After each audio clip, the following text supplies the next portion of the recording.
छोटे इंसानों के देश की मदद करने के लिए आदमी सीधे समंदर में कूद पड़ा। वो पानी में तैरता हुआ चारों ओर तलाश करने लगा। थोड़ी ही देर में उसे दुश्मन देश का जहाज दिख गया। बिना मौका दिए उसने जहाज खींच लिया और छोटे देश की ओर लौट पड़ा। लेकिन तभी दुश्मन के राजा को शक हो गया। उसने तुरंत सैनिकों को हमला करने का आदेश दिया। एक पल में अनगिनत तीर, कोयले के गोले और पत्थर उस आदमी पर बरसने लगे, मगर वो सब ऐसे लग रहे थे जैसे बारिश की बूंदें हों। ना दर्द ना असर। वो जहाज लेकर वापस आया और छोटे देश को सौंप दिया। राजा बहुत खुश हुआ। उसने जीत की खुशी में एक सुनहरी पदक बनवाया, जो आदमी के गले में डालकर बोला, अब तुम जब चाहो इस देश में आ सकते हो।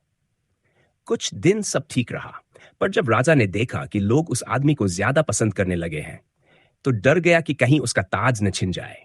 उसने उसे मारने का आदेश दे दिया। जब आदमी को पकड़ा गया और आग में जलाने की तैयारी हुई,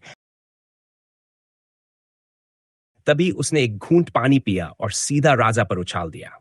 आग बुझ गई, मगर राजा की इज्जत जल गई। गुस्से में उसने सैनिकों को हमला करने का हुक्म दिया। यह देखकर आदमी बहुत दुखी हुआ, पर पलटवार नहीं किया।